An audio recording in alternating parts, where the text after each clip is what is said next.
Esse anime vai te traumatizar? Eu, com meus 2 neurônios, novamente tentei pensar. O povo gosta de desgraça. E eu cheguei à conclusão de que anime Zed com temas obscuros faz o povo gozar. Se for gozar, segura as bolas do saco.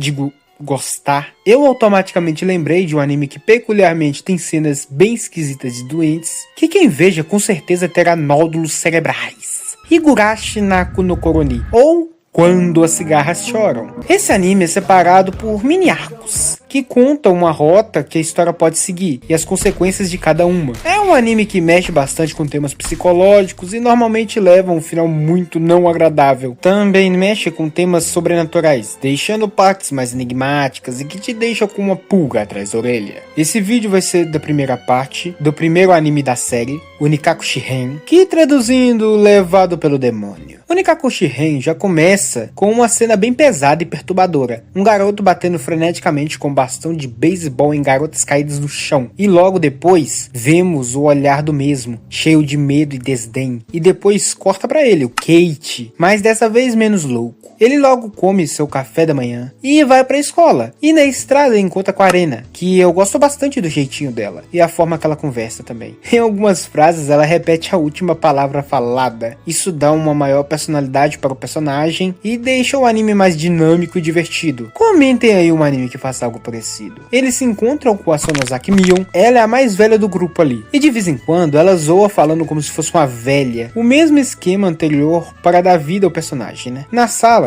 ela já explica que como a cidade é pequena, só tem uma escola e uma sala, onde alunos de séries diferentes estudam tudo junto. O Kate ajuda também ensinando as duas cabeças de vento aí, mas mesmo a Miss estando uma série acima dele, gente burra é foda. Ela chama ele pra sair, já que ele não conhece Hinamizawa direito, mas ele nega rapidamente. A Arena pede para o Kate, rapidamente ele aceita. Até porque ela vai levar um marmitão. Prioridades, meu filho, prioridades. Tem cenas ali dele no tempo Frude, que são da família da Rika. E tem a Satoko, que é bem divertida e sempre brincalhona. Esse começo é bem isso. O anime mostrando a amizade doida deles ali, eles sendo felizes, fazendo brincadeirinhas. Olha só como são felizes. Mas de tarde, a Arena chama ele para um lugar que na verdade é um monte de lixo. Ela vai buscar algo que goste no lixo. E o Kate é assustado pelo Tomitaki, um fotógrafo amador. E a Arena aparece lá dizendo que tá quase acabando. E o fotógrafo aí já pergunta pra ele o que eles estão fazendo ali. E o Kate, como o ápice da comédia, já vai e diz que talvez esteja procurando um corpo retalhado. O discípulo mais fraco de Léo Lins. E o Tomitaki já fica sério quanto aquilo, dizendo que foi um crime bem sério. Nem encontraram um dos braços ainda. E é falar aquilo que o clima do anime muda todo. Enquanto o Kate fica pensativo quanto aquilo, as cigarras ficam estralando. A Arena volta e o Tomitaki vai embora. A garota já nota algo estranho com ele, mas ignora e já diz que tá muito feliz porque encontrou um boneco Kenta, que fica lá do lado do frango frito Kenta. E um segundinho para a reação da Arena. Ele diz que vai ajudá-la a retirá-lo no dia seguinte e pergunta se aconteceu algo ali no passado. E ela diz que iam fazer uma represa. Então ele pergunta se aconteceu algum acidente. E ela responde num tom sério e rápido, de modo que não dê para continuar no assunto de que não sabe. E que ela não estava em Hinamizawa quando isso aconteceu. E depois, no outro dia, continua mostrando as felicidades do dia a dia. Como Kate entrando no clube de brincadeiras das garotas aí, onde eles jogam cartas, todos se divertem. Ele tá conversando com a Mio, com uma cara toda desenhada. Ele vai e pergunta o que aconteceu com a construção da represa, mas a garota, ela diz que a vila lutou contra o governo para não acontecer, já que se tivesse deixado, a Hinamizawa estaria submersa nas águas. Quando Kate pergunta se teve algum crime, ela diz que não, muda o assunto e vai embora. E depois corta pro lixão, onde a Arena tá tentando retirar o Kenta. O Kate chega e vai ajudá-la, só que ele diz que tá muito difícil, então precisará de algo cortante para tirar. A Arena então diz que vai lá dar uma saidinha e volta rapidinho. E o cara vai andar ali pelo lugar onde ele encontra os jornais, onde fala lá sobre o crime que aconteceu, onde diz que um trabalhador foi esquartejado e dividido em 6 partes. Tudo isso foi feito com uma machadinha. E o Kate já se lembra dos garotos que mentiram e disseram que não sabia de nada. E logo depois aparece a Arena com o machadinho. Na verdade um cutelo. Porra, maior que o braço dela. O cara, obviamente, sai voando de medo, mas ela trouxe aquilo só porque o Kate pediu. Só que como já tá ficando de tarde, deixa pra tirar o boneco depois. Mostra o povo animadinho lá para o Ataganashi, que é o festival que é feito todos os anos, e finalmente chega o dia. A Arena, como sempre, quer levar pra casa a Rika porque ela tá muito fofa. Eles vão lá e fazem um montão de brincadeiras, se divertem a beça. E mais pra noite, tem a Rika fazendo o ritual do templo e o povo colocando algodão no rio, para que assim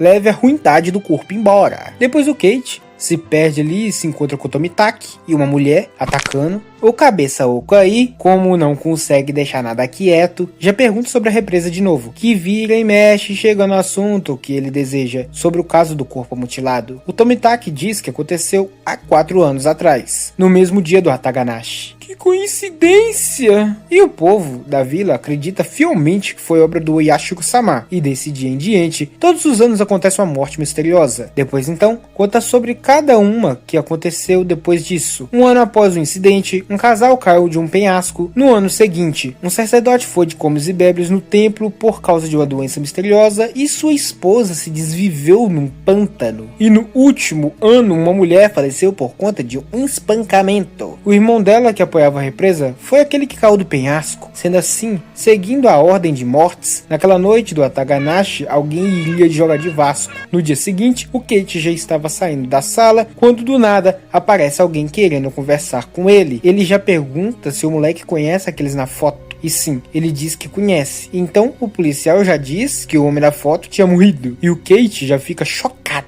E ainda mais chocado após a descrição dos eventos. O cara já diz que ele tinha fincado as unhas na garganta e cortado as artérias por pura brutalidade. Suspeitaram que era drogas, mas não poderia ser. O corpo apresenta sinais de bastantes feridas. Prova que ele foi espancado antes de fincar as unhas no pescoço. E no fim vai ser dito que foi só obra do Yashiro-sama. E o Kate obviamente não aceita aquilo, dizendo que não acredita que pudesse ter uma maldição. Então o Oishi diz que era para o Mequetrefe manter o bico calado e não contar para os moradores, mas especificamente para Mion. E sai o rapaz todo traumatizado, pobre coitado. E na sala temos o Kate deitado lá na carteira, ouvindo as garotas ali falando sobre o caso do sumiço de uma mulher e cita o Onikakushi, levado pelo demônio. O que deixa o nosso Kate, que já não estava bem das ideias, ainda mais desconfiado. E na sala ele encontra um card com o nome de Satoshi, que meu amigo já deixa a Arena meio baqueada. E na volta tem o moleque já jogando a real, dizendo pra Arena que ela e todos estão escondendo algo dele. E do nada a garota encarna o capeta. Olha os olhos dessa bexiga. E ela já começa a dizer que é ele que estava escondendo algo. O Kate continua tentando disfarçar, mas a Arena dá um grito e assusta todas as aves do pau. A garota tava potente. Olha essa cara de psicopatinha. Eu disse que essa doença tá começando. E ela então volta ao normal. E o Prota tava suando bicas. Mas pra noite o Oishi liga, onde os dois ficam conversando sobre os ocorridos. E logo é encontrado uma singularidade nos casos. Sempre há um que morre e o outro é levado pelo demônio, e que o Hojo Satoshi era uma vítima também. O Kate teve que desligar porque seu pai está na porta, e quando foi ver o motivo de tal comoção, descobrimos que era porque a Arena esteve ali, o que faz o Maebara rapidamente entrar em choque junto de uma pitada de medo. Eu gosto bastante também de como o clima tenso é passado, a expressão no rosto dele, com um cheirinho de desespero no ar, já que é bem provável da Arena ter escutado tudo. E assim, vamos para o capítulo 3.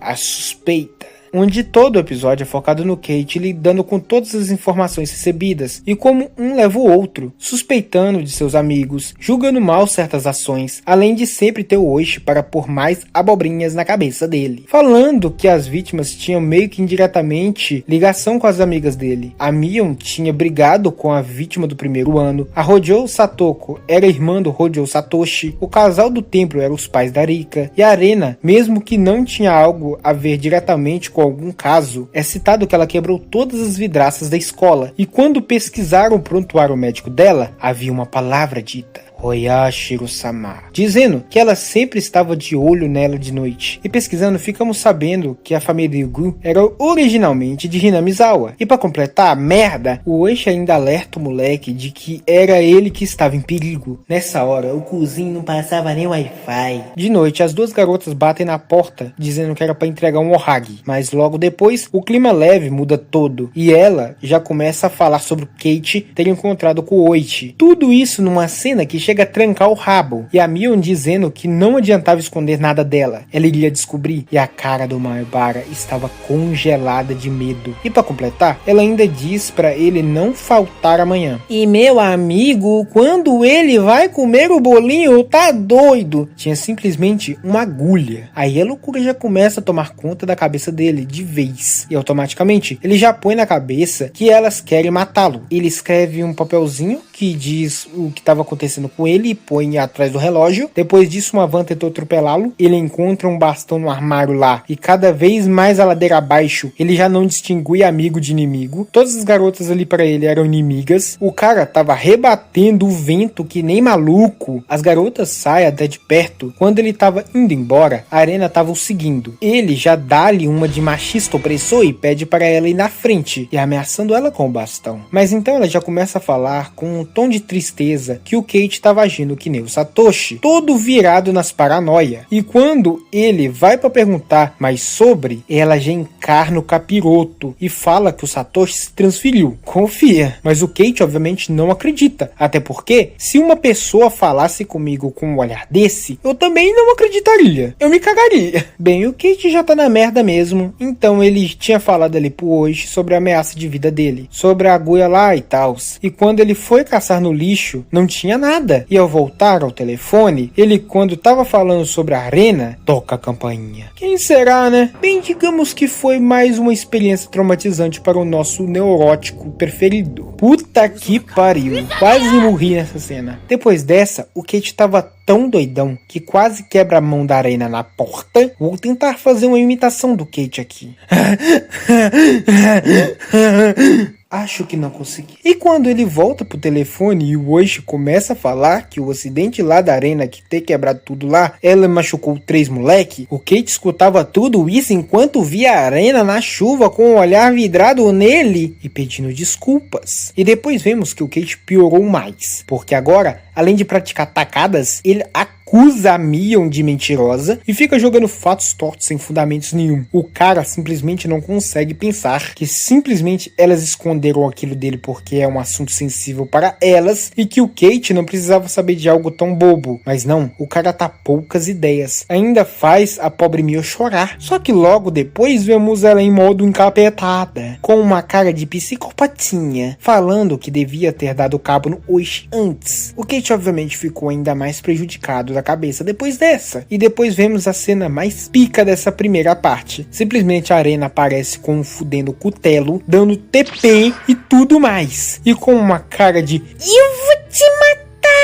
e começa a rir do nada. Mas não para por aí. O papo de Oyashiro-sama aparece de novo. E dessa vez, a Arena diz que era o salvador, o que diria o que ela iria fazer. Pique cultista mesmo. E começa a rir que nem maluca. Olha a cara dessa desgraça. Ele já dá um empurrão nela e sai correndo aos sons da risada dela. Simplesmente muito macabro. Uns caras lá aparecem do nada e já deitam o maluco. E ele já acorda com a Arena do lado e com a Mion. Então do nada começam a rir. E o Kate tava doidão já. Mas a Coco Verde lá puxa da seringa. O cara fica todo maluco querendo sair dali. Mas a Arena tá segurando o caboclo. E logo depois já corta para a cena do começo do anime. Com o Kate cacetando a cabeça das garotas. Só pancada violenta. E olha esse olhar de puro desespero. Ele então pega o papel lá de trás do relógio e escreve os acontecidos e sobre as provas contra elas, que fica sendo só uma seringa idiota mesmo. E também sobre os caras da van, que depois dele ter saído de casa, estava seguindo ele. Depois corta pro Oishi, que recebeu um telefonema de um orelhão, e era o Kate, com a voz mais falhada, e claramente fora de si. E no fim, ele que tanto negava a existência de Oyashiro-sama, agora dizia que ele realmente existia. E com a voz cansada, falava que não importava o quanto ele corria, ele sempre estava atrás dele. A voz do Kate foi se perdendo, e quando deu que ele já não conseguia nem olhar para trás, atrás de medo. Ele estava a arranhar a própria garganta até no fim morrer na cabine telefônica. E no final, temos o Oishi fazendo o relatório sobre o ocorrido, onde diz que o Kate tinha traído as duas garotas e as matado, corrido para a cabine telefônica e morrido por choque por perda de sangue após arranhar a garganta sucessivamente. O memorando que estava atrás do relógio foi encontrado, mas o que dizia no memorando não batiam com as provas, e termina com o último pedido do garoto, de que encontrasse a verdadeira causa daqueles ocorridos, assim terminando o Onikaku Shiren. Se gostaram do conteúdo, vocês já sabem, né? Deixa o like e se inscrevam aí. Se quiserem que eu traga o próximo arco, o Atagana Shiren, comentem bastante. Falou e até o próximo vídeo.